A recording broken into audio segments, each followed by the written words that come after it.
Молодая гвардия «Перезагрузка». В региональном отделении Всероссийской общественной организации идут большие перемены. На отчетно-выборной конференции утвердили нового руководителя. С ощутимым перевесом избрали Батраза Гудиева. Сегодня же сформировали и состав регионального штаба. В него вошли 17 человек. В основном это люди, проявившие себя за последние 2 года. Теперь молодая гвардия с новыми силами будет решать проблему молодежи. Для нас основной приоритетной задачей является консолидировать сегодня молодежное общество республики, чтобы молодежь сегодня выступала как единое целое.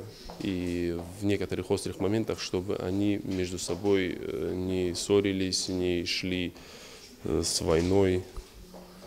Главное — объединить сегодня северо-осетинскую молодежь. Молодая гвардия – своего рода связующее звено между органами власти и молодежью. На протяжении 9 лет она реализовала множество проектов. Среди них «Я спасатель», «Я доброволец», «Wi-Fi эпидемия» и другие. На достигнутом молодые политики не собираются останавливаться. На ближайшие 2 года запланировано еще 6 крупных федеральных проектов. Особое внимание уделят программе «Герой нашего времени». Яна Гагиева, Тинатин Музашвили, Евгений Маркин, Осетия ТВ.